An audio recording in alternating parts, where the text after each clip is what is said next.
자, 여러분 반갑습니다.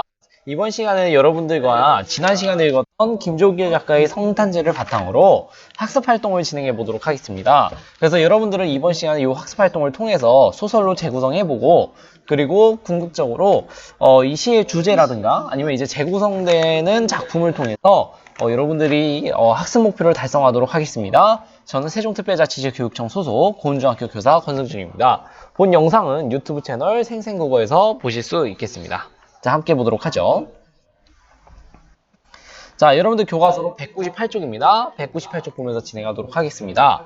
자, 2번입니다. 나를 보는 할머니와 그리고 아버지의 마음을 추측해보자 라고 되어 있어요. 자, 그래서 홀로 손자를 지키고 있던 할머니랑 그리고 어린아들을 위해 눈속을 헤치고 산수유 열매를 구해온 아버지의 모습을 상상하면서 나를 보는 두 인물의 마음을 짐작해 보시면 되겠습니다. 먼저 할머니예요. 할머니는 열병을 앓는 손자가, 어린 손자가 걱정스럽고, 그리고 어서 빨리 열이 내리기를 간절히 바랐을 것이다 라고 볼 수 있겠죠. 반면에 아버지는 또 어떻습니까? 아버지는 어린 자식이 너무 걱정스러워서 한밤중에 눈속을 헤쳐서라도 약을 구해오고 싶었을 것이다. 이렇게 볼 수 있겠죠. 자, 그랬을 때 이제 세 번째에서 이 시의 주제를 친구들과 함께 얘기해보자 라고 되어 있어요. 그래서 이 시의 주제는 무엇이겠습니까, 여러분들? 시에서 궁극적으로 전달하고자 하는 주제를 여러분들이 파악해 보시는 활동입니다. 그래서 말하는 이가 붉은 산수유 열매를 통해 무엇을 떠올리고 있는지 살펴보면서 이 시의 주제를 정리해 보시면 되겠습니다. 자, 이 시에서 말하는 이가 궁극적으로 전달하고자 하는 주제. 붉은 산수유 열매를 통해 무엇을 떠올리고 있었습니까? 그렇죠. 아버지의 헌신적인 사랑과 정성을 향한 그리움이다 라고 보시면 되겠어요. 그래서 이 시의 주제는 아버지의 헌신적인 사랑과 정성을 향한 그리움. 자, 다음 2번 보도록 하겠습니다. 2번 보시면은 이 시의 내용을 소설로 재구성해보자 라고 되어 있어요. 그래서 이 소설의 주인공으로 시에 등장하는 인물 중 한 명을 선택해보자 이렇게 되어 있는데, 여러분들이 시를 소설로 재구성할 때 소설이 사건을 이끌어갈 주인공을 정하는 활동이라고 보시면 되겠어요. 그래서 소설에서 전달하고 싶은 주제를 생각해보고 여러분들이 효과적으로 표현하려면 어떤 인물을 주인공으로 선택해야 할지 고민해 보시면 되겠습니다. 자, 뭐 예를 들면 여러분들 같은 경우에는 뭐 이제 소설로 재구성할 때 소설의 사건을 이끌어갈 주인공으로 누구를 정하겠습니까? 뭐 예를 들면 저는 아버지로 하겠습니다. 자, 아버지로 했다고 했을 때 이제 두 번째 보도록 하죠. 1에서 선택한 인물에게 어떤 사건이 일어났는지 상상해보자. 자, 그래서 여러분들이 인물 간의 갈등이나 사건을 추가하여서 새로운 가치를 담은 이야기도 가능합니다. 그러니까 인물 간의 갈등 그리고 사건을 추가하여 그래서 궁극적으로 새로운 가치를 담은 이야기를 만들 수도 있다.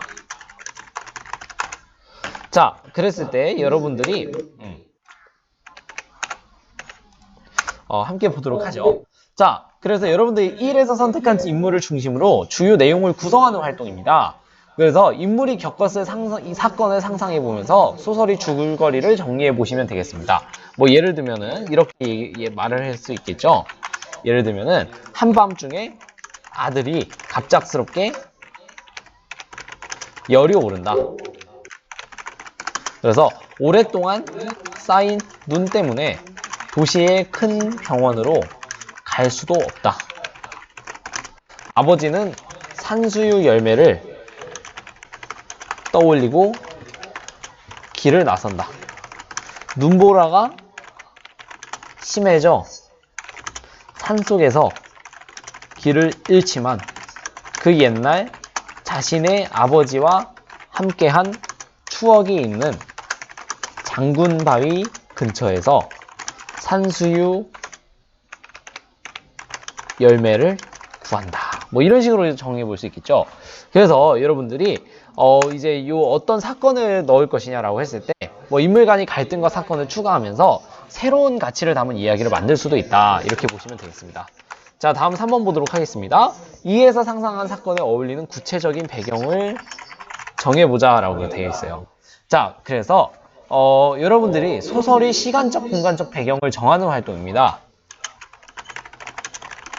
소설이 시간적, 공간적 배경을 정하는 활동인데, 그래서 여러분들이 시에서 확인할 수 있는 내용을 바탕으로 정하되, 여러분들이 주제를 표현하기에 효과적인 시간이나 공간을 새롭게 설정할 수도 있습니다. 그래서 여러분들이 시간과 공간을 주제를 표현하기에 효과적인 배경을 정하시면 되겠죠. 자, 함께 어울리는 배경. 뭐 예를 들면 저는 1990년대 어느 산골 마을로 하겠습니다. 자, 그래서 여러분들이 이제 4번 보도록 하죠. 4번 보시면은 갈등이 진행과 해결 과정이 잘 드러나도록 소설이 구성 단계에 따라 주요 내용을 정리해보자 그랬어요. 갈등이 진행과 해결 과정이 잘 드러나도록 구성 단계에 따라 주요 내용을 정리해보자 라고 되어 있어요. 자, 그래서 소설이 구성 단계는 갈등이 진행과 해결 과정에 따라 3, 5단계로 자유롭게 구성할 수 있습니다. 그래서 여러분들이 소설이 구성 단계에 따라 주요 내용을 정리해보는 활동입니다. 갈등이 전개 과정을 중심으로 소설이 내용을 구성해보도록 하시면 되겠습니다. 그래서 소설이 구성 단계는 뭐 갈등이 진행과 해결 과정에 따라 3에서 5단계로 나눌 수 있는데 필요하다면 제시된 단계를 달리하여 구성할 수도 있습니다. 뭐 여기 같은 경우에 선생님이 교과서에 나온 단계에 따라서 한번 해보도록 하죠. 먼저 갈등이 실마리를 제시하고, 그리고 갈등이 전개 및 심화가 나타납니다. 그리고 갈등이 최고조로 나타나죠. 그리고 갈등이 해소, 이런 단계들이 있는데 함께 보도록 합시다. 자, 갈등이 실마리 제시. 바로 여기 같은 경우에는 평소 몸이 허약한 어린 아들이 한밤중에 갑자기 열이 올라 온 식구가 걱정한다. 이렇게 되어 있습니다. 자, 그리고 갈등이 전개와 심화 보도록 하겠습니다. 여기 같은 경우는 며칠 동안 내린 눈으로 병원조차 갈 수 없는 상황에서 나는 산수유 열매를 떠올리고 길을 나선다. 하지만 이내 눈보라가 심해져 길을 잃고 만다. 자, 이런 식으로 갈등이 전개와 심화도 함께 표현해 보았습니다. 그래서 갈등이 최고조로 오를 함께 보도록 하겠습니다. 이때 눈앞에 장군 바위가 보인다. 나는 어린 시절 아버지와 함께 장군 바위 근처에서 산수유 나무를 구경했던 추억을 떠올린다. 그래서 추위와 어둠으로 걷기조차 힘들지만 나는 포기하지 않고 장군 바위로 향한다.